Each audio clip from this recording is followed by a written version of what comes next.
Hello. Hello. Hold on. Hello. Hold on. No, no, not yet. Not yet. 1 second. Well, it says at the top, meeting is now streaming live on Facebook. Well, it did say on Facebook just then that it's pending, but clearly we are live. Hello, guys. How you doing? Bonjour. You all right? Yeah. Week's been good? Yeah. Yeah. So good. I mean, we just had this conversation, but yeah, let's do it again. Yeah, but the guys don't know. The illusion of like we just came on is the whole. I'll tell you what, I'm trying to diet. Yeah, I do. Yeah. Well, I am dieting. Like, I'm getting leaner. But I bought Pop-Tarts the other day, Oreo flavor Pop-Tarts. Oh my god! And I thought that I would only eat one at a time because they're 200 calories a thing, man. But oh my god, they are the one. Why did you do that, man? I don't know. I keep thinking that I have loads of willpower, and I do, but I'm so hungry all the time. I'm just like, I'll have it, and then I'll just screw it. I won't have rice later. It's just, you know what I mean? Can't do it. And then I'm down to like dry meat and dry veg eventually. just air. Yeah. Honestly. Okay, welcome to edition 4, guys, of this isolation podcast, which we're still calling isolation podcast because we're still in isolation. So what we're going to do today, Simon, Jack, and I are going to answer some of the questions that I did. I was getting worried that no one was asking any questions for like the first 2 days. You got questions. I got maybe 2 genuine questions. Yeah, I got a lot of like people being like, "Hey, you want to start a new business?" Loads of those, or just, "Hey, hope your day's going well." Yeah. That doesn't help me. That just doesn't help me here. You know, I got a question. I'm going to answer the first question I got, which was from Jack, and the question was, George, why are you not Simon? Well, let me tell you something, Jack. Me and Simon deciphered a few years ago at Team Breakthrough that when the first known remains of a human being were found in Ireland, belonged to an Iraqi descendant. So Simon's probably closer related to me than you think. So, well, going by my brother, I think we're pretty much fully related. Yeah, Simon's brother is my brother. Yeah, he's more your brother than mine. Yeah. In what way? You look like him. Yeah, he looks like me, but yeah. The only way that you can even tell is just that my brother's got hair. That's the only way. Not for long. It's a bad background choice for you. I didn't think about that. I've just done. Does that make it any better? Yeah. I am the Death Star now. Yeah, stay there. So yeah, the reason I'm not Simon is because we're related, basically, very, very distantly from that one remain that was found in Ireland. One remain populated the whole of Ireland. Exactly, and that's why Simon's so dark. You know, that's the reason. That's why I go for a white background. Yeah, because you need to. My tan levels. I seen a video yesterday on Instagram, and it was just hilarious, man. It was a girl saying that there is no actual shade of brown. She's like, if you go on this, you got this like color chart up, and she's like, on the color chart's like a sphere. There's no brown. The only way to get the brown is if you drag it up the orange and then make the tone darker. And then she finishes off by saying that everybody out there thinks they're brunette. They're just dark gingers. only a ginger would say that, though. She wasn't. She's brunette. Oh, is she? So hard truth. What's she doing? I get ginger beard when it grows long, though. Definitely. Like, I don't know where that comes from. Being Ireland. Yeah, Ireland. Yeah. Okay, so moving on. Shall we answer the first question, everybody? I think this one we'll all have a little piece on, but I'll start again. We'll try and keep it as organised as we can. So let's start with yourself, Simon. The question from the person named Anon. That's a weird name. Real name is: how would you put a program together that's its primary goal is to build strength? So if you'd like to. Well, how would I put a program together? Define that though. Is that just from beginner or intermediate? I think what we should probably do is do it from a beginner level, and go from there, really. Or perhaps an intermediate would be better. So I would, even from going off what Jack said the last time, the key thing with everything is they build movement patterns. So before you even start thinking about going down the strength line and going into the 1 to 5 rep range and all that sort of stuff, you have to build movement patterns first. So you can still program it where you're in my mind, where you're going building movement patterns, advancing exercises on, and then I don't know about you, Jack, but I like fluctuating intensity and volume, and then eventually bringing that scale down. So you might start off with 12, 10 reps, and then you dip down, and then you come back and you dip down and you go back, just so you're constantly keeping the body guessing. But eventually, with the end goal of working down to that 1 to 5 rep range, all regards to going on if the movements are good. Because as you both know, strength training pulls in as many muscle fibers as possible and recruits motor patterns. And if they're all faulty, you're going to see it in strength training more than you would if you're doing hypertrophy, if you're doing endurance, because you're not under enough load or stress. So you can hide crappy movement patterns, you can hide faulty like muscle firing, neurological sequences, all that under light load. So that's the most important thing. Start off, build all your movement patterns slowly up, and then keep fluctuating the reps in between, going higher, going lower, going higher, going lower, with the eventual goal of building in the strength then. And would you, with regards to cycling those, what would you do in terms of how often would you change the cycle? What, 2 to 4 weeks, something like that? Yeah, I reckon in the beginning stage, it can be longer. I think you can get up to 6 weeks with that before you have to make any drastic changes, because we do it in our personal training, and I think Jack's the same, as we change programs every 3 weeks, but the programs are so subtly changed with us. It doesn't mean, oh, we're doing lunges this week, next week we're doing snatches. Yeah. So no, it might be, we're doing a dumbbell lunge, now we're doing a front loaded lunge, now we're doing a barbell lunge. You know what I mean? You're just advancing that exercise. So it can change every 3 weeks, but somebody who's doing it on their own, up to 6 workouts, and then make that change, that's enough time to really home in on the exercise you're doing, work through the rep ranges and start, because the first week is hard. You're kind of sussing weights out. You're trying to figure out what you're doing, what the load is. The second week is when you're really starting to put the work in, I find. Yeah, I would agree. I think just on the cycles, going back to what you said, yeah, I think I definitely have. I don't know whether you guys have. I've started to see it as more, instead of changing the program every certain weeks, it's more of there's like an evolution of the program. Like there's subtle changes over the weeks. And because, like what you said, when we do have an official change of a program, let's say after 4 weeks, that first week is often not quite naturally a deloaded week, because of the reason that you're setting up the new program, you're getting them used to the new exercises, the new movements, or the evolved movements. So I've actually started doing it for 4 weeks minimum, because like you said, that often that first week is not a true interpretation of a training week, because you're going through exercise with people. Yeah. Jack, what about yourself? No, I agree with a lot with what Simon said, especially on how long to run a phase of programming for. So especially if you're straight out the bat, never done any strength training work, resistance training work before, there's the only reason, maybe you might change it every 4 weeks, 3 weeks, maybe just for variety, just because it can be boring. But then there's also the argument that if you're progressing each week, which especially at that stage, if you're a beginner, you would be. So you could easily run it for 6 to 8 weeks. There's no reason why you couldn't. If you're progressing each week, there's the argument, why would you? But then it could get a bit boring, especially if you're doing the same movements over and over again. And for those first, however long, the first year, maybe even more, it's just going to be neurological changes. That's where you're going to see your greatest gains in everything, just because you see it with youth, like 16-year-olds to 18-year-olds, and then even people older but have never done it before, where you can just keep progressing each week.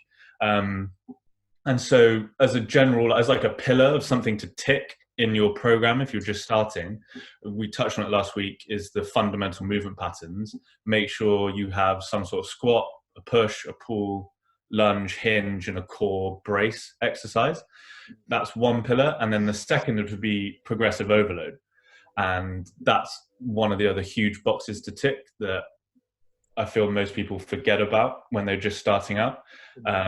And so that can be, like you said, tweaking the exercise where you upgrade it. So if you're doing just normal split squats 1 week, then you go into rear foot elevated in the next. That's still a progressive overload because it's a more challenging exercise. Going up in weight, but not at the expense of form and movement. And then also just increasing reps, increasing the type of tension on the body, just anything that progressively overloads your body each time. They're the main things you need to tick.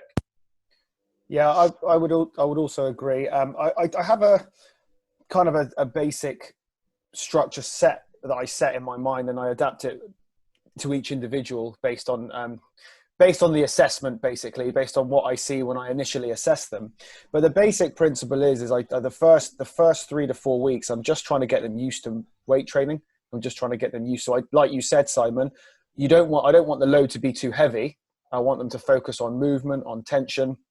And what you can do, once I've done the initial assessment, I'm still assessing them for the next 2 or 3 weeks. It's not like they'll do the initial assessment and it's done. We're still assessing the person in front of us. So I can make adaptations, but it's very, very difficult to do that if you go straight into a set of fives with someone who's even intermediate, even who's someone who's not a beginner. And then I'll evolve it probably every 3 to 4 weeks. So I might go sort of 10 to 12 rep ranges and then travel down into kind of the hypertrophy zone of kind of 8 to 10. And for beginners, I won't take them down to the fives because if I take, they're not ready for that. So, and I think what people, forget is if you're doing 8 reps for a movement pattern, so let's say a squat, and the next week you can do 10 on that weight, you've got stronger. Yeah. Do you know what I mean? It doesn't have to be, I can now do this for 5 reps and this for 3 reps. If you can do more weight for 8 reps, you're stronger. If you can do more reps at the same weight, you're stronger. Okay. So it doesn't always have to be working maximally to gain strength. So I would do that for a while before I start taking people down the 5 reps, and then even longer if I start taking people down the 2s and 3 reps there. So even at that, like when you go to, like Jack was saying, progressive overload. Progressive overload is such a wide term for a lot of things. You know, like he was saying about the split squat, the rear foot elevated split squat. Even if you're in a split squat at 10 reps, and then all of a sudden you're down to 68 reps. Such a massive change in the body, and you got to think about the top level athletes, because I think we live in a world of new and exciting things are better. You know, we see something, we want to do it again. We talked about the Instagram people and all that, but like the best athletes in the world do the same patterns all the time. They just fluctuate load, rest, intensity. But the base is always the same. They still squat, they still hip hinge, they still, push press, they still pull. And they might be squatting 4 times a week or 3 times a week or whatever, but this every week. I think sometimes people are like, "Oh, we've been doing this for ages," and you're like, "Yeah, I get that," but you're still not good at it. Like, we're really trying to get that fundamental pattern down before, because how easy is it they do 10 reps in a squat and go to 5 reps in a squat, and somebody's squat turns into crap where their back is bending, and they just cannot cope with that. Yeah, exactly. And that's it. People often a mistake, people jump too soon, just like you said, and you might get away with it for a little while, but I always refer and use like a calorie example with that. So it's always better to just do incremental jumps with weight rather than a massive jump, because you may do 60 kilograms in your squat one week and be like, no, I could easily do 80, 100. It's like, well, that works for that week, maybe next week. Then where'd you go? So if you relate it back to calories, it's like, all right, you could jump from whatever you're on 2,000 and drop it right down to 1,300. Cool, you're going to lose weight for a while. What happens when you don't? Then where do you go? Well, you can eat 1,000 calories and just never eat. Like it doesn't work like that. So you have to have that gradual stage and tick each box. And that's, like I said earlier, progressive overload, but not at the expense of movement. You have to tick that box before progressing. Tell me this though, Jack, in your experience as well, when you've got clients and stuff, because we all know the big exercises, the squat, the deadlift, the bench press, and they always say the big 3, but the pull up or pull down a row. When would you at what stage would you advance, or let me say, when would you qualify a client to move on to back squats?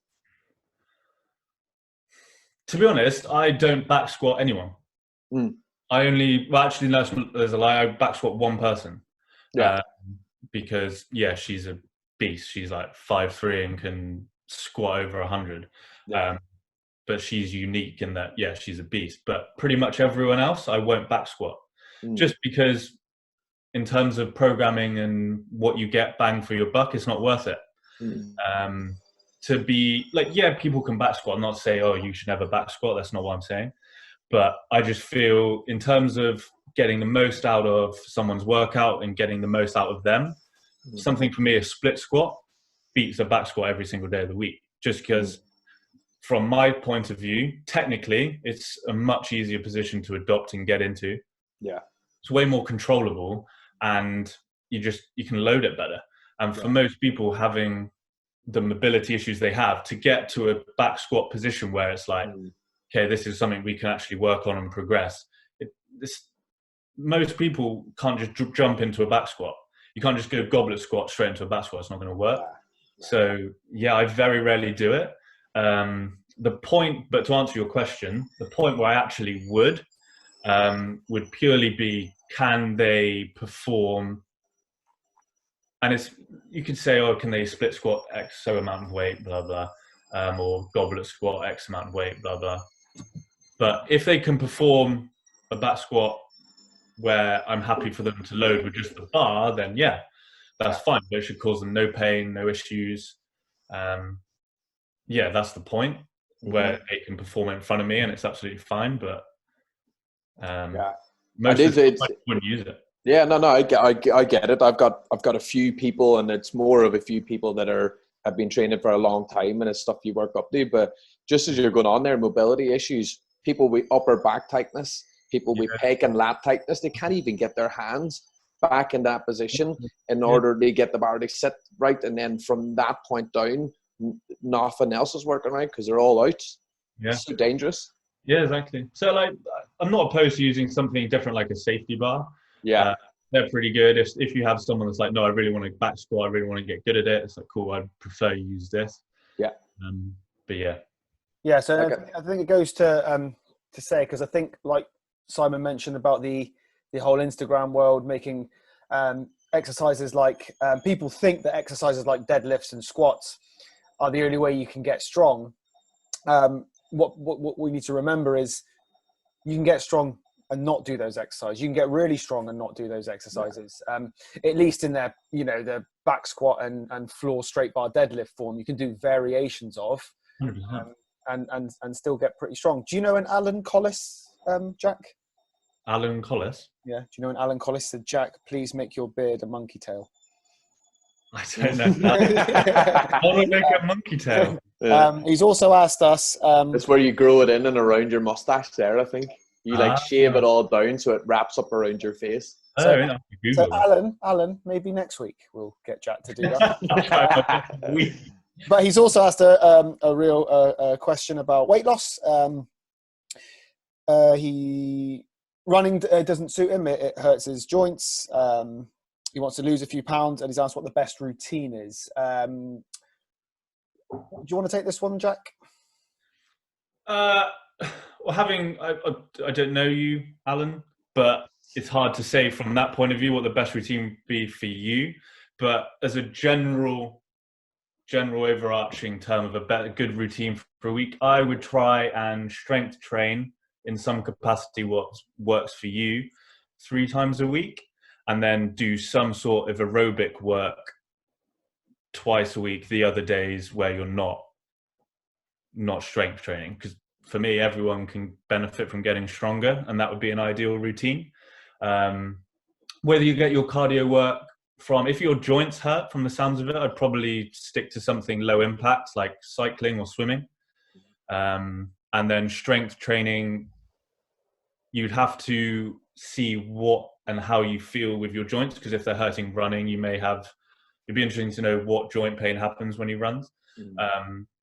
But you'd have to work around that and potentially use the time and resistance training to fix those issues.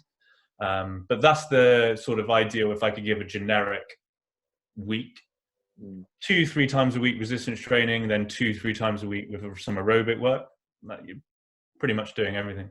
Yeah, I think the answer is there's no magic routine that's gonna be better than the other consistent. No, there is. There is. Yeah. If you pay me £10 million, I'll give you the secret answer. Have you and Jack been having meetings again, haven't we? Yeah, it's on our other podcast. Oh, yeah. But even yeah, that's what it's called. Yeah, I've heard. Even to go on that, like in terms of like the cardio thing. Now, I'm just going to use myself as an example here. I do that much cardio, that much. But what I do is I walk, and I do steps, and I keep them consistent, and I make them higher. And my body weight has changed now over the last like 7 or 8 weeks, and the only thing I've been doing is walking more. So daily output and then strength training, because that's a missing link here, because people sometimes can just go, yeah, I'm going to smash it up in the gym. We know tons of people do 400 classes a week, and that's just extreme energy output, but the rest of the time they're too stiff to move, so their NEAT goes way down. They're not actually walking around the street. So one day they might do 5,000 steps, the next day they might do 10, then they're back down to 2 because they're too sore again. And I think that's the missing link. But on top of that, you're struggling with weight loss, got to address the diet. Don't just be looking all the time at workouts on what you can do. People have got skinny swimming, people have got skinny walking, people have got skinny training with weights, people have got skinny doing CrossFit, people have got skinny doing every dancing, whole fit, everything. So there is no secret answer. There's just, A, are you in a calorie deficit? If not, then you need to figure out how to get yourself there first. B, take care of the joints. Like Jack was saying there now, if he's in pain, there's definitely issues going on there, and strength training will probably benefit him. And then the rest of it is just move. So hopefully that helps you there, Alan, and anyone else who is interested in that. Going back to the strength training, back on topic. Another thing I'd like to add, and I did touch on it a bit last week, is guys, whether you're doing it on your own or whether you're seeing a trainer, you also need to address any issues you may have. And the reason this Simon reminded me with what he was saying there with regards to strength training and helping your joints is when we talk about stiffnesses in the hips or in the back, if you can't get your hand back for a back squat, for example, and you want a back squat and do it anyway, guess what happens when you start to load that? It's going to cause you a problem. Your back's going to take too much of the low back especially, and you're going to injure yourself. So what we need to be doing is also addressing issues that may be there. And what me, Jack, and Simon do is we'll screen someone initially when they first come in. More often than not, we'll give them stuff to do at home, as well as the gym work they do to kind of accompany the gym work to make it better. You guys, I know you do, Simon. I'm sure you do as well, Jack. Just like a little core routines, little stretches that you can do at home. These are the things you want to look at, guys. And if you're unsure, you can ask us. We can talk about it on another podcast, or you can ask us directly. We can help you.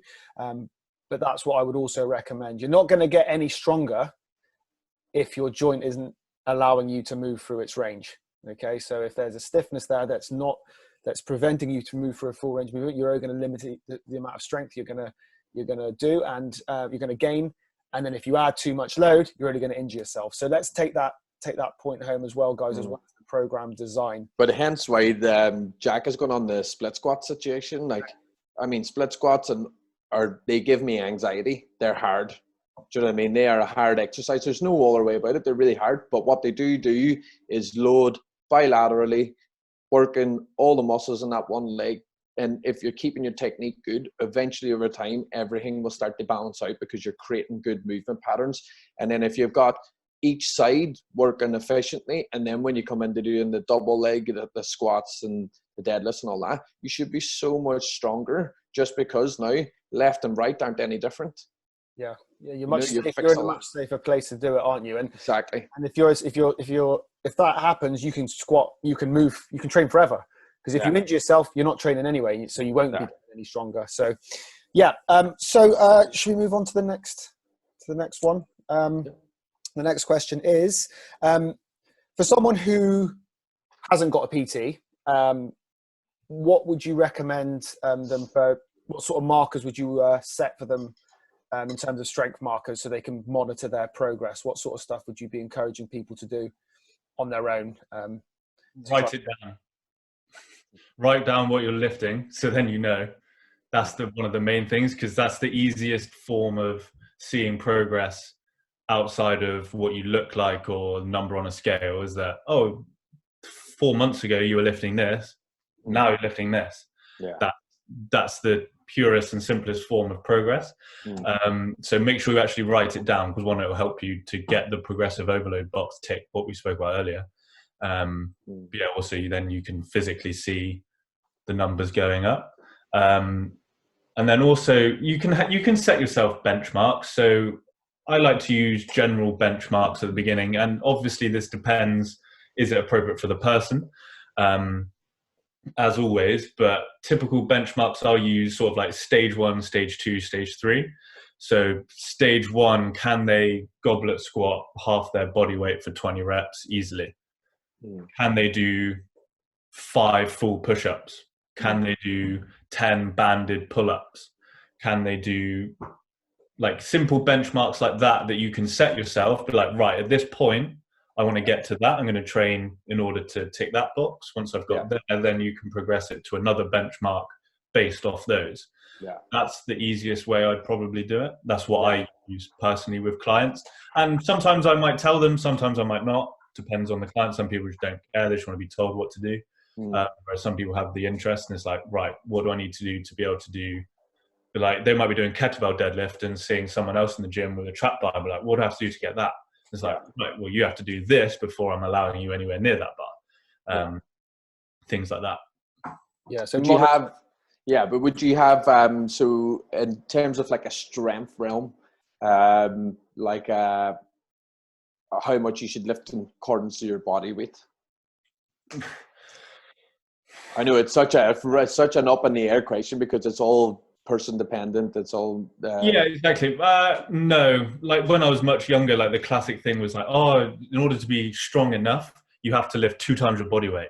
That's like, you have to get there. It's like, no, it's not appropriate. No, I would never base it off you have to get to this point with your body weight, how much you're lifting of that. I like to use, for something like a deadlift, it would be nice for people to be able to, like, a good benchmark is like be able to lift their trap bar deadlift their body weight 10 times. But that, when I say a goal, that's not like, in 4 weeks you're going to be doing that. Nah. That could easily be like a 3-year goal. So obviously how long you and how far away you set that goal obviously depends on each individual. But it just gives setting your own benchmarks and having that sort of thing allows you to structure your training a bit better as well, I think, because otherwise you're not just going in and just doing whatever you want that day. I think the temptation is other people. Yeah. So looking at, so-and-so lifts this much in that move, how come I can't do that? Or she can do this, but I can't do that. Or he can lift that. How do I get there? And I think it's so important to just do what Jack said, which is track what you're doing, search for progress within inside your own realm. So whatever you're training on, if you're getting stronger on it, keep looking back on that, because you cannot judge of what somebody else is doing, because you don't know what that person's done to get there. They could be 3 years more advanced than you on a lift, which means that you're 3 years behind them at all times, if they're carrying on. So and also it's a defeatist way to look at training. Well, they're doing it and I'm not doing it.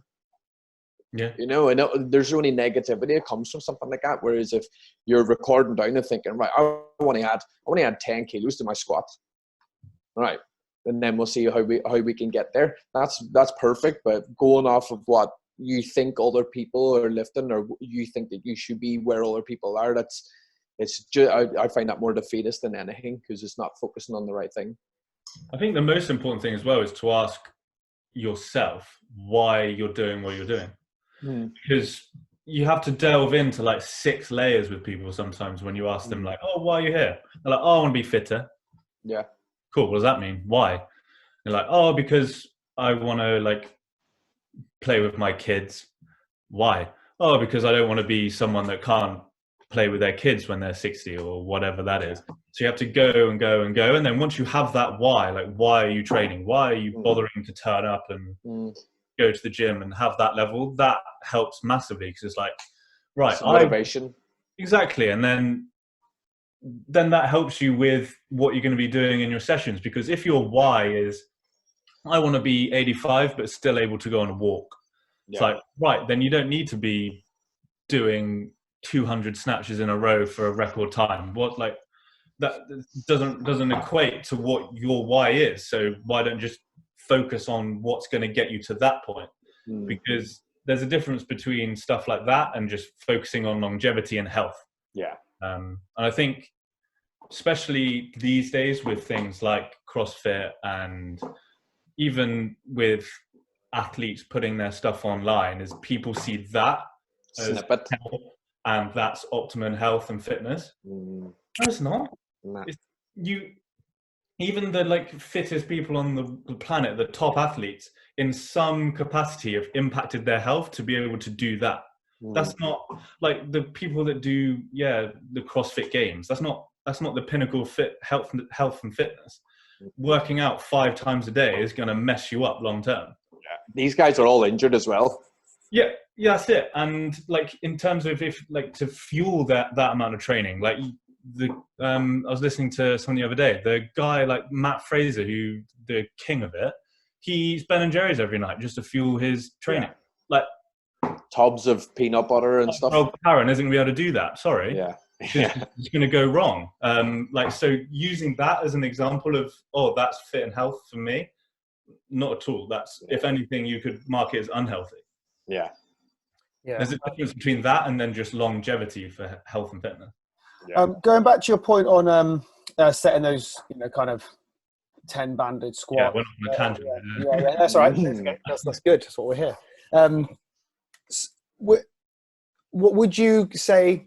Use those as a basic. Okay, the pull-ups, the press-ups, and go. Okay, let's see how many we can do in the initial assessment. Oh, you did 3 here, you did 5 there, and then 4 or 5 weeks later, go. Oh, let's test that again, and see how well you've progressed. So if you do stuff like that, we do it quite often with anyone with back health issues, don't we, Si? We might test their planks, side planks, cobras, and they might go 20 seconds side plank, 20, whatever it might be. 4 weeks later, we test them; they've improved massively, and it just motivates them to carry on. So I think jumping on your point a little bit there, Jack, and saying test initially. So can you do 10 squats on 20 kilogram goblet squat, for example, and then test it again 4 weeks later after a phase or two. See how well how much you've progressed. If you can do 15 in good form, you've progressed. There's no set parameter. There's no set, answer here. Whatever suits your training and whatever suits your exactly. Basically. And then you can easily test within a session. Like, you don't have to schedule out a whole session just to test certain things. You can easily test. Training is testing, and testing is training, essentially. In the sense that you're testing yourself each time you go in the gym in some capacity. So use that time exactly like you said. That's actually an interesting one as well, because if you, like you said, if you have somebody who is doing split squats and they want to get stronger, and you show them in 8 weeks time, like, look, we were doing a dumbbell step up with using 4 kilos. Now we're on a rear foot elevated split squat using 8. Like, you've advanced massively there with strength and movement. 100%. These are the things that keep people motivated, I think. Anything else on those points, guys? Anything else that you would add, or I think we've pretty much covered everything there. I think just go back to the point, is figure out why you want to train and what you want to get better at, and that will help you with how, like, setting benchmarks to know your progress. Okay, cool. Thank you, guys. Let's move on here. So we've moving away from strength training a little bit here, guys, and I think we've covered this on the previous 2 podcasts, but be good to revisit it a bit anyway, seeing as we were asked. It's and I actually think this is a general question rather than a question based on whether we're in lockdown or not. So Malik has asked, how can we stay positive and motivated? Who took the last one? Jack. So Simon, why don't you take this one? How do we stay positive and motivated through? I think just generally, rather than just Well, why don't we cover both? Why don't we cover in isolation and but are we talking about training though? Yeah, training. Yeah. Well, the most important thing for me, I think, is to keep a goal in mind. Without a goal, training has no drive. It has no route. There's no set parameters anymore. You're just training to train. And most people aren't just like, we're happy to train and we like training when we like testing ourselves. So it's so different. It's a part of our world and our life. But if you're not, then you need to have some level of goal in order to achieve something, because that's where motivation comes out of you. So you're stuck in lockdown. What can you do? You know what I mean? If you've got something where you can do chin-ups and you're sucking at them, then write it down and be like, right, so my goal, like you said, George, is I want to get better at these chin-ups. So therefore, now when you go to train, there's a goal, there's a drive for you to do it. And then if you slack on it, you know that your next training session is going to be hard. You know that you're not going to be progressing. So it keeps you honest. So I think writing down and planning out something that's relevant to you and your fitness and your capabilities, especially in lockdown now with what equipment you have, then absolutely goals, write a goal down and then map it out. So again, so if we mirror if I mirror what Jack said about the previous thing as well, if I could add to that, is ask yourself why. Ask yourself the why. Yeah. What are you doing it for? If you know why, then you can set a goal and then you can monitor the goal. But make sure you monitor that goal. There's no point going, I want to do this, and then 9 weeks later you don't know where you are. You know, you can't sit there and be like, all right, so at the end of this year I want to save 10 grand. All right, then you get to the end of the year and you're like, oh shit, I didn't save any. All right, so what did you put in place in order to make that happen? Oh, well, nothing. I just want it to happen. Do you know what I mean? Like, that's what happens when you don't set something down. You don't go through it. So, right, like I said, going through that goal, write it down, and then even possibly writing down what that means. It means training 3 times a week. It means doing, if I'm doing chin-ups, it means doing a pull-up at least twice a week and doing assisted moves on that. So then you've mapped out what it takes to succeed. Therefore, you know that if you're falling off that path, that you have to get back on it. It might stretch the goal out, but you're still on that path. Yeah, I agree. And I going away from goal setting a little bit here. Another way I think I've found loads of people are staying motivated, and I think we probably both of us have seen this in our time in the fitness industry, is that training with someone can be really helpful.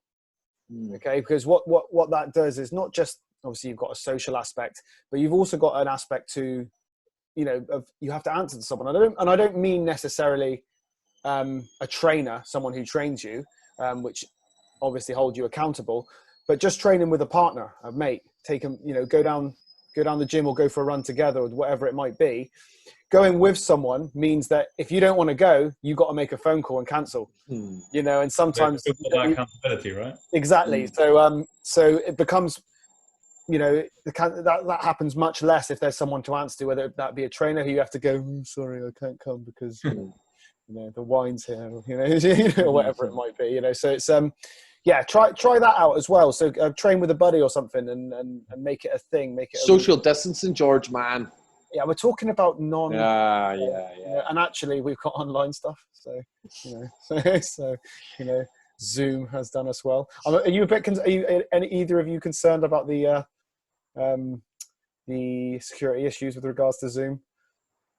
Nah. No. I'm mid. Oh, apparently there's been like hackers that have been hacking. Yeah, but there's going to be hackers trying to hack everything. It was a House Party app came out as well, and they said that was hacked in, and House Party offered up $1 million to anybody who could find any evidence of this, because they were like, nope, it ain't happened. Yeah. Well, I'm Middle Eastern, so they're probably keeping a closer eye on me than you two.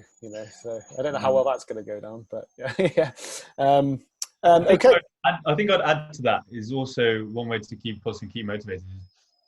Do what you enjoy, because if you don't enjoy running, don't go running. Yeah. Otherwise, you're just never going to do it. Always, we're sat here saying, oh, we think everyone should do strength training. Yeah, in some capacity, everyone should. But if you hate it, then don't do it. Why? That's not going to. So true.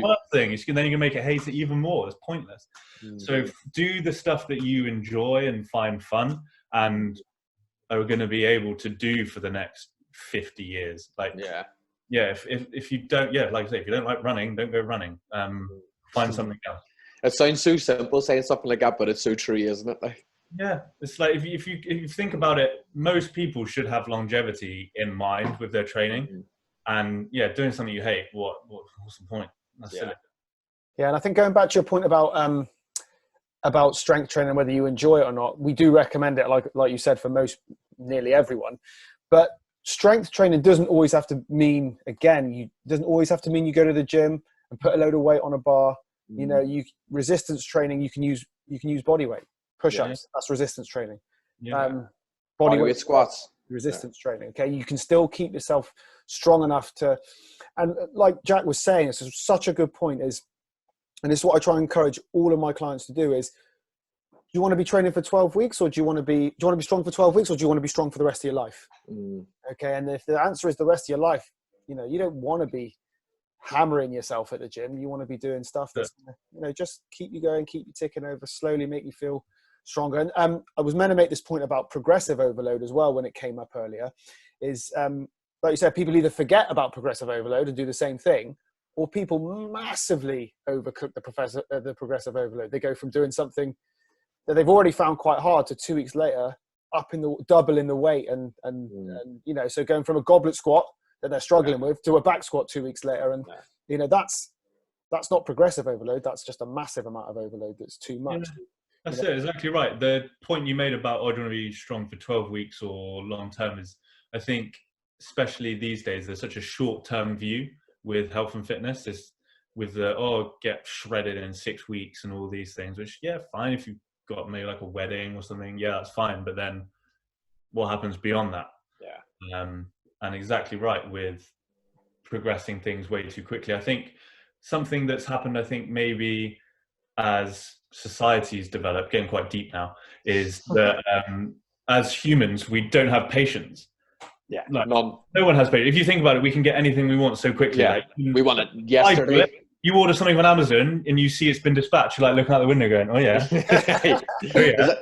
Every time the door hits, is that them? Yeah, exactly. Like, you can get things so quickly, and so we apply that sort of logic to our health and fitness. It's like, oh, in 6 weeks we're gonna be like that. It's like, right, well, you've been sat down for the last 20 years. We need to fix so much before we can even think about starting something like that. So it's just patience. And building muscle, you know, when you get the younger lads and stuff looking to build muscle, and they just want that all the time. They want that. They want that before they started. They want to see their body double in size in 6 weeks and so on, and it just doesn't happen, man. You know, like, to gain 6 pounds in a year is like unbelievable. But when they're faced with guys like us who are incredibly muscular, it must be so hard for them to, you know, it's just, you know, I sometimes have to cover up so I don't show off my muscles. I'm just a normal guy here, you know. Yeah. Is that why you come in wearing all those clothes in the gym? Yeah. You look like that. In the American football. Yeah, in American football. Also, I just want to make a point on the progressive overload thing. People need to chill when it comes to, so when if you're doing hypertrophy, especially if you're doing anything between, I find, the 20 and the 6 rep range, 5 and under is you're hitting whatever reps I think Jack could agree. If you're hitting 5 reps, you're doing 5 reps. You're not trying to do between 5 and 4. You're trying to do 5 reps. You're trying to do 3 reps. You're trying to do 2 reps. You're trying to make efficient lifts with strength. But when it comes to like hypertrophy and endurance training and so on, the higher reps, always give yourself a fall. So if I'm doing 8 reps, it's between 8 and 6. If I'm doing 10, it's between 10 and 8. So what that means when they're going forward and training is that, like, if I've programmed somebody in for 4 sets of 8 and they do 4 sets of 8, that's a waste of a session for me, you know, in terms of obviously outside the normal parameters. But I want to see some level of fatigue in there by the 4th set, even if it's they do 8, 8, 8, 7. I know that weight was perfect. I know it was perfect. And then the next week we work on 8, 8, 8, 8. And then we move that weight up, and you might go 8, 7, 7, 6. And then you're like, right, cool. Now I need to get back to 8. You know, there's always like a mini goal inside a goal then with that. Instead of people just like, oh, you said 10 reps and I didn't hit them. That's crap. No, it's not. It's not. It's just you're fatiguing. That's to be expected. If you're training on that, like, cusp of the age of that set, then you should fatigue. Of course you should. Yeah, and that's also another way, again, week 3 into that, you've got someone doing 8,887, then 8,888, then the weight moves up. Yeah. The third week, you've gone, look, week 1 you did this. Week 2 you hit all the reps. Week 3 we've got weight up. Week 4 you hit all the reps on another weight. So not only have your reps increased, but your reps have increased at a higher weight. So another way of keeping our clients, and if you're training on your own, keeping yourself motivated. If you don't, going back to Jack's point and Simon's point, if you don't write it down, you kind of know, but you kind of don't know at the same time, you know. So it's writing it down is one of the best things you can do to keep yourself motivated. Eloise,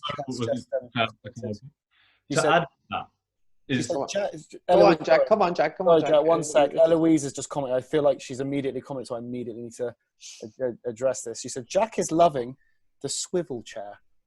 Oh, yeah. No, I am. Yeah, it's very true, Eloise. Yeah, it's good. It's a good bar stool. I would say that's what it's called officially. Yeah. But just to add to your points with writing it down and progressing each week, that works for however long you can keep doing that, like especially at the beginning where it's, like we said earlier, it's all neurological. There'll be a point where you can't just eventually just keep going up by 2.5 kilograms every week. You can't PR in the gym every week. That just doesn't work like that, unfortunately. So just trying to be like, oh, okay, last week I did 8 reps for 85. That means I have to do 8 reps for 87.5 this week. Strength can vary by like 30% a day, maybe even slightly more. So what you did last week, cool, but then so much has happened for you work-wise, family-wise, stress-wise, life-wise, between that point and this time, you might be really fatigued. And so 8 for you this week, really heavy, might be 70, not the 85 like you had last week. So you can't just, there's a point with progressive overload where you can't just keep going up and up and up and up and up. Otherwise, the world record for anything would be billion kilograms. It'd be silly. So something I like to do with people that are at a certain stage with their training where they're able to do it, I might, the program will say, set a heavy 6 for the day. That will be the thing. So you just build to a heavy 6 for that day. And then the next week, I don't care what you did last week. You might be feeling really good this week. So then, okay, we're feeling really good. Let's go up. Let's set a heavier 6. Yeah. Have you ever noticed this way? Like I notice it more with chin-ups. Sleep and hydration affect it massively, because obviously if somebody can only do five in terms of, as in like, No. Sleep. Wow. No. Wait, what? Yeah. True story. I didn't know either. But like, you know, you might get somebody in. So like I had a client that came in and she done 7 reps on a chin up. And then the week after, no sleep, stressed out, barely any hydration, 2 chin ups. Yeah. And that's a classic form of just, if you're not recovered, if you're not taking care of things, how much can change in a week. She's not lost all her strength. She's just not at 100%. Exactly. That's why sort of when you see programs based off percentages, I think that has a limitation. Yeah. It's like when you base it off a 1RM, 3RM, whatever you might say, that's great. That was your 1RM that week or 3RM that week. This week, it could be even more. So then you're doing yourself a disadvantage by training off percentages off that previous weight. Or you could be trying to push yourself too hard because this week you're fatigued, you're not 100%. And so then you're trying to hit numbers that you're just not in a position to hit, put yourself at risk of injury, or you're just not going to hit the weights. And then you're like, oh, I'm not strong, I'm getting worse. I think with I only test very few people on the 1 reps. There's very few that get tested on the 1. And the ones that are being tested, they've been weight training for years now. Do you know what I mean? They've been weight training at least 4 years. I like the 1 reps, but from my perspective, I like testing the 1 reps with these people, not because, of course, you want to see if they're getting stronger, but actually I want to see where their failure point is. And when I say where, not the weight, I mean where in their movement pattern fails. So what that can do for me is then address that weak point in the programs to come. And going back to your point, do you think that's a good time to do it though? I see your point, but do you think that's a good time to do that? What do you mean? It's a good time to address, or it's a good time to? No, of course. To address, but is that the optimal point to be like, okay, we need to do this in order for me to be able to see? No, of course not. I think you can see it through the course of their training program anyway. The people who I do it for, like I said, there's only 3. They want their maximal lifts to go up. For everyone else, it would be within the training program you'd be monitoring. But with the guys who want in their lifts to go up, their maximal lifts, their 1 reps to go up, it's a good time to do it then, because you can see at that point, oh, they didn't lift that, but why didn't they lift that? Okay, so in 9 or 16 weeks, whenever we retest this 1 rep, just bear in mind there's other things that are being tested along the way. Where do I need to strengthen? What do I need to focus on a little bit more? Secondly, again, this can all be done within a normal program, but what a 1 rep can also do is go, okay, much to your point, Jack, is okay, you lifted, I don't know, 150 kilograms last time. Next time you lifted 150 kilograms again. I'm not any stronger. Yeah, but how did you lift that 150 kilograms? Was it faster? Were your shoulders, if it's a deadlift, were your shoulders sunk in more? Did you move it properly? Yeah, okay, you got stronger then. You're stronger. The weight hasn't gone up, but you're stronger because you moved it better. So these are things you can think of. It doesn't have to be maximal, like the point you made there, Jack. It can be 5 reps, could be 10 reps. If you lift that same weight, but better, you're stronger. It doesn't always have to be, okay, the weight's gone up. I guess is the point I was making there. Oh, yeah. Any other points on that, guys? What was the question? we just moved on to progressive overload from the motivation question. Oh yeah. So I think we answered that motivation question pretty well. We are. I think we answered it the bestest. Yeah, we're pretty good at this, I would say. Should we take one more, guys? One more. Yeah. More question. It's a short one, I think. One of my clients, Naomi. Hello, Naomi. She said, "Where can I get my protein from if I'm now not eating eggs in the morning?" Should we just do a quick overview, one of us, on do a snapshot round? Yeah. George, go. Meat. Fish. That's it. That's it. Only eat meat forever. Don't eat anything else. Not even veg. No, I'm joking. Obviously, no.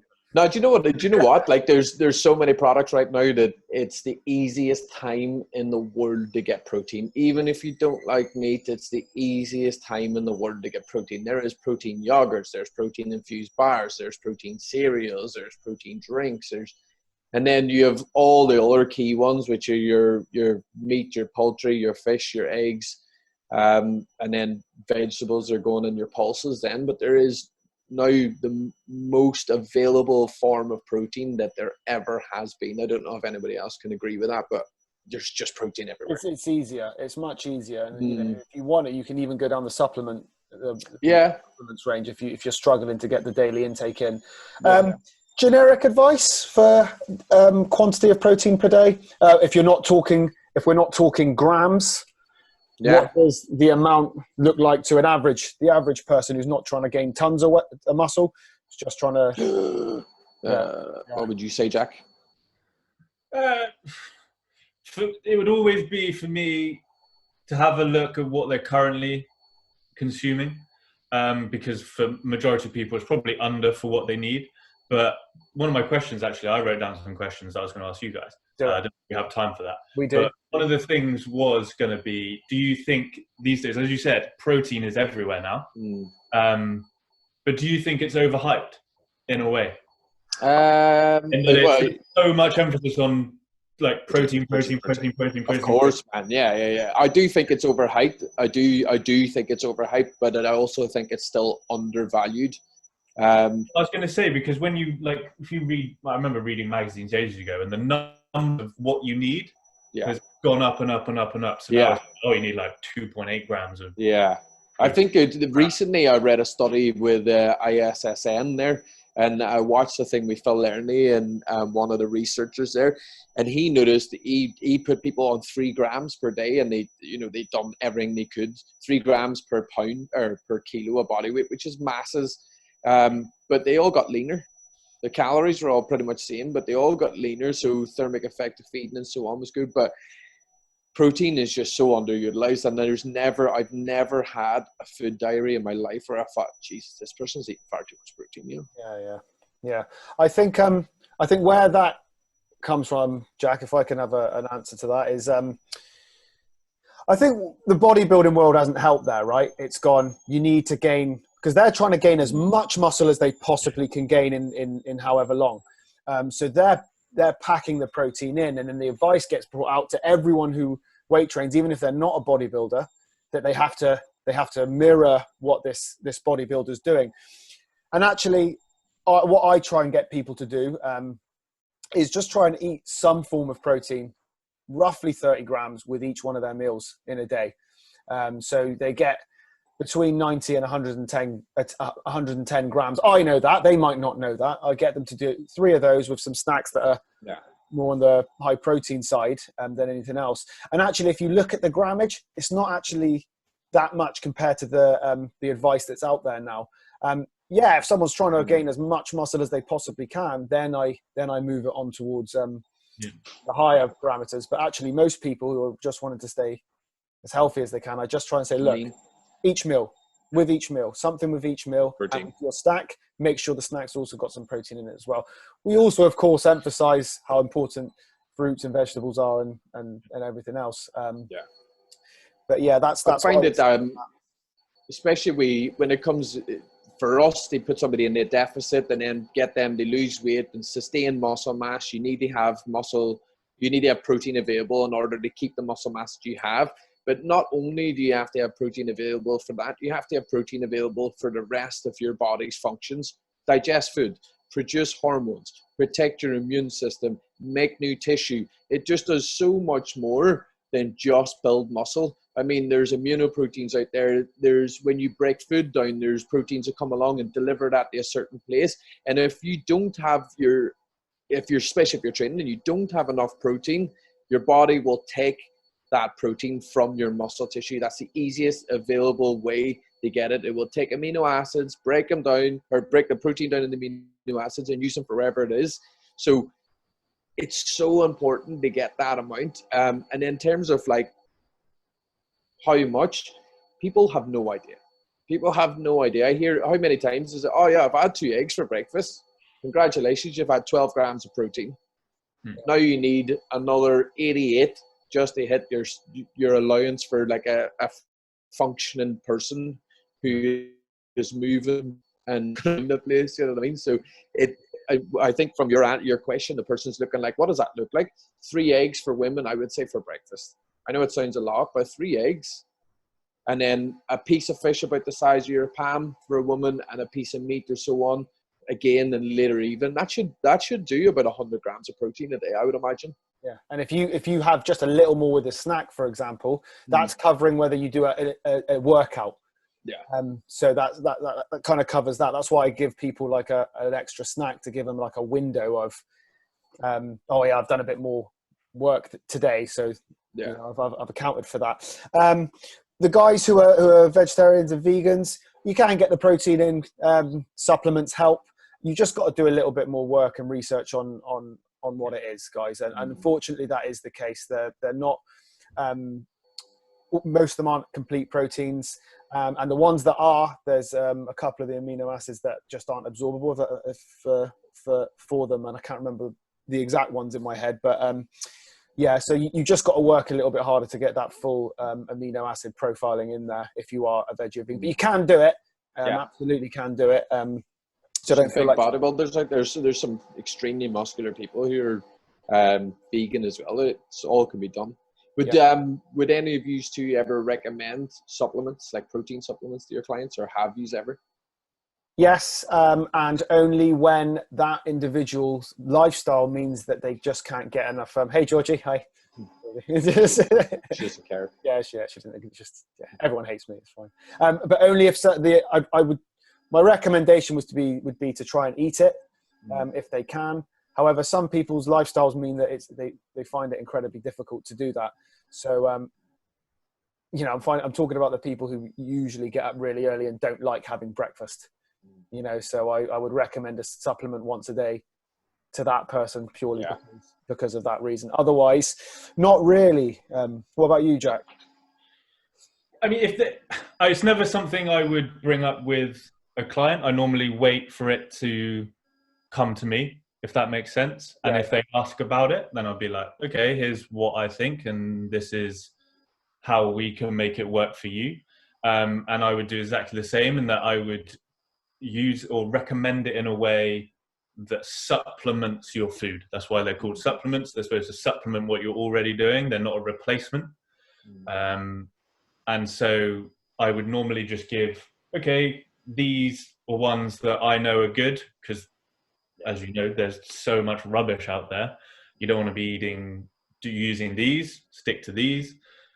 Choose from one of these, whichever works in your cost base, if you want to use it. And then I'd normally just give general advice when to use it. Like you say, people struggle with breakfast. That's probably a key time to do it, or after their training session, depending on the time of day their training session is. I find that the supplement bit is the key, isn't it? So I've recommended it to loads of people, but it comes on the basis of if if you're traveling around, you're on the go, and you know that there might be a time where you can't get food, and you prep a snack where you can have a protein shake, some nuts and some fruits, something where it's like quick, fast, nutritious, and they don't have to worry about it. If they're trying to get protein in for that day and they are out and hustle and bustle, but always food if you can. Always food. Because you're trying to teach longevity, aren't you? Like Jack keeps saying, you're trying to teach them to change their habits for the rest of their life. So if you could teach somebody what it actually means to eat their amount of protein that their body needs for the day, then that's a priceless lesson. They can continue that on for the rest of their life, and it will get easier as time goes on. Whereas if you're just like, right, we need an extra 40 grams of protein today, we're going to start taking this protein shake post workout and fill one in the morning, then it's just not. It's not doing anything apart from the quick fix that everybody looks for. Yeah, supplements for me are the last thing people should look at. Yeah. I mean, there are certain supplements that you could go on straight away. So one like vitamin D, for example, just because we definitely don't get enough, even not being in lockdown, we definitely don't get enough. But if you imagine a pyramid, supplements would be right at the top. That's the last thing you look at. Once you've smashed everything below it, so sleep at the bottom for me, nutrition, training, then your supplements. What are you worried about? What are you looking at these supplements for when you don't sleep 8 hours? What's the point?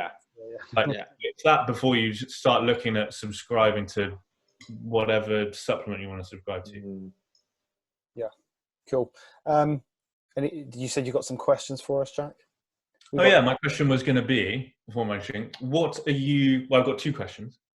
First one, the main one, as coaches, what are you learning from this experience with remote coaching and having to do everything in lockdown?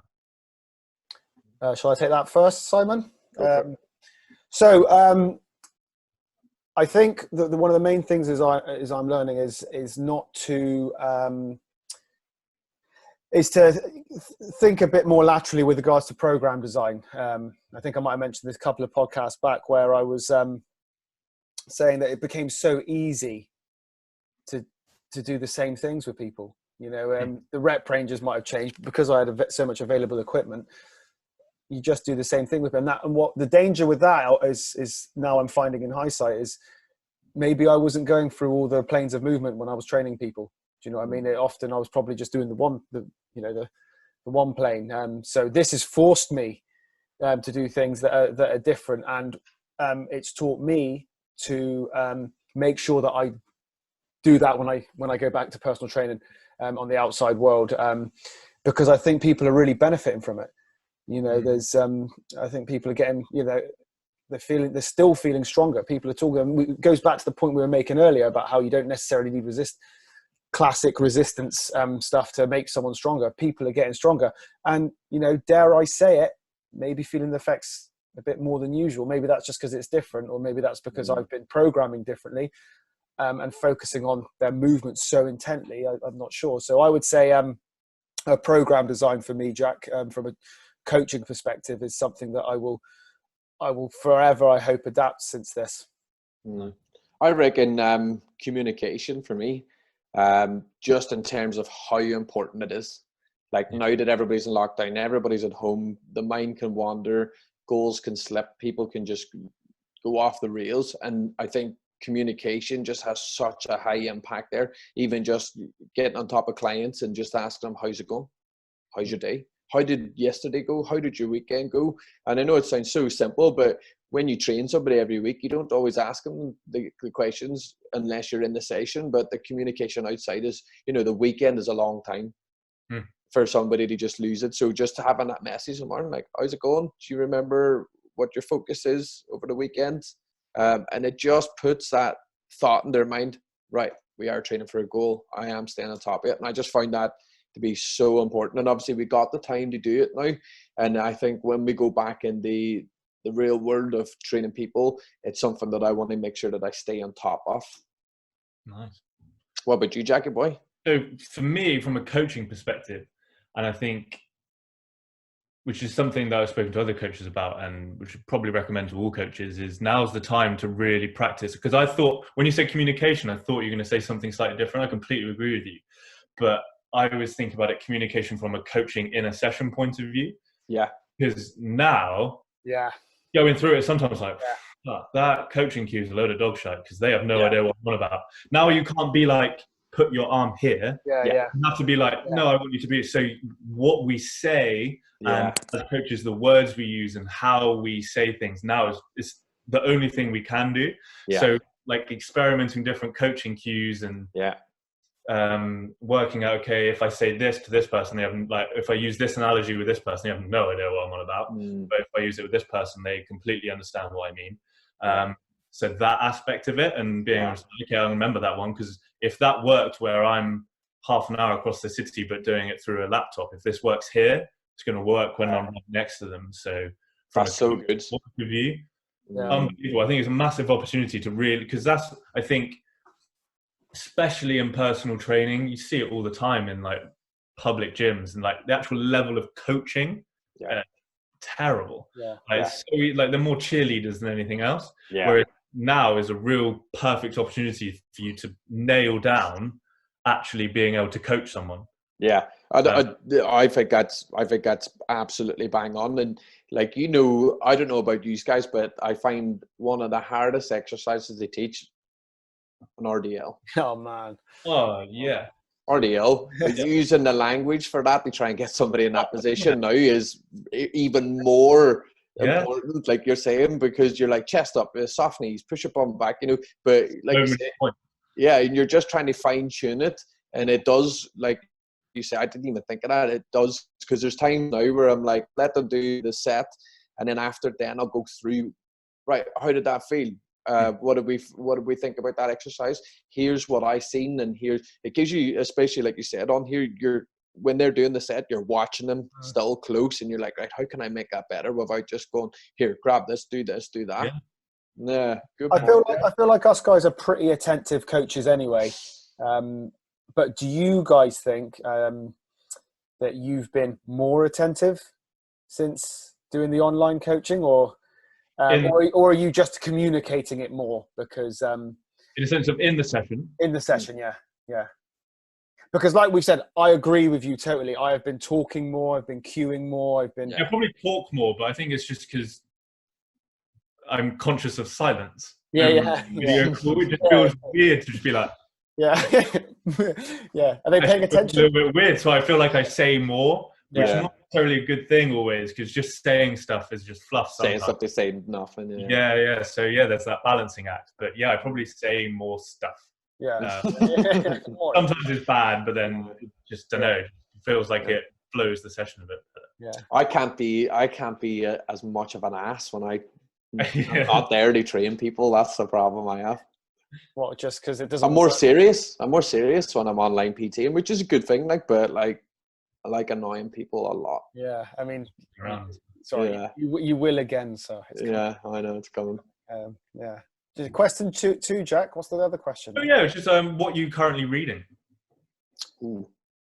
What am I currently reading? I'm actually just finishing. I'm doing the whole business section, so I've got like off the ACA program.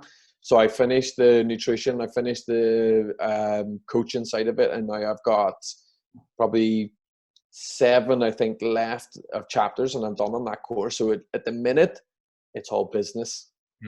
I'm doing reading more about nutrition than anything else. Jen said you're still annoying, Simon, just so you know. Yes. And Anastasia said you're a star, which we're gonna have to talk to her about that, Jack. What are you reading, new Jack? What are you on? So I'm reading 2 things at the moment. I'm reading a book called Surrounded by Idiots, Nice. which is a book about people. Yeah. Me and Simon predominantly. Different sort of like personality profiles, how people operate. And then the other one I'm reading, which is my bedtime reading, is the Alex Ferguson leadership book.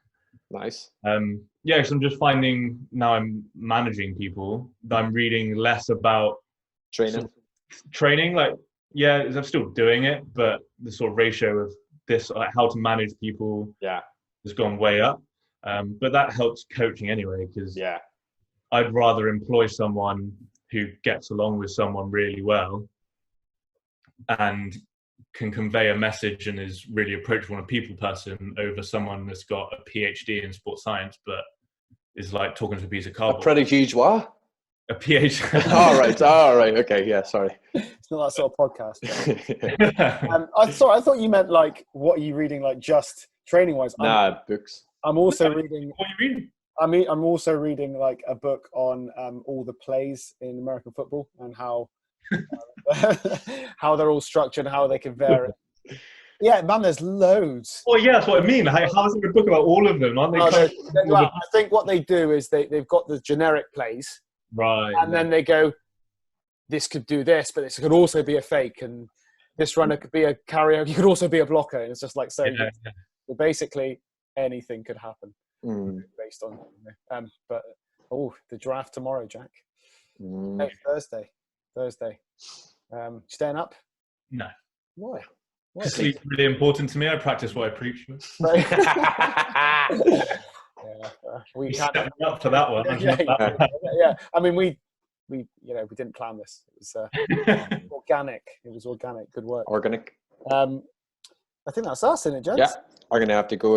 I got people they train in places they not be. Yeah. I've done my work for the day. So also, can I just make a shout out to Jen? Jen's just smashing goals left, right, and centre, man. Weight loss coming flying off. Never been so focused. Yeah. So big shout out to that. Don't go back to work, man. This is. Yeah. She's still working. She's still working her job. Yeah, because she does a lot of remote stuff, but just killing it. Yes, Jen. Good. That's good. Well done. Keep it up, everybody. But well done, Jen. All right, guys. That's podcast 4 done. Are we in next week? Yeah, I'm here. Yeah, I'm around if you want. Yeah. Well, absolutely. We've got Tony on next week from Stanza Fitness. Tony is a look out from everyone. He's a professional rower. Is that a thing? Professional rower? Well, yeah. Athletic rower. He's an athlete. Save the questions. Save the good questions for next week. Yeah. So he came 3rd in the world indoor rowing championship last year. Which, just FYI, he will hate me for saying because he was really disappointed that he didn't win. I like Tony. He's really annoying because he's so muscular. He's I don't want to say his age online, but he's older than us, and he's way more muscular than us. And I just feel like I don't even want him on now. I'm gonna cancel. But we've got Tony on next week, and the 3 of us again. So anything you want to ask us, guys, then please do. See you all next week. Pleasure.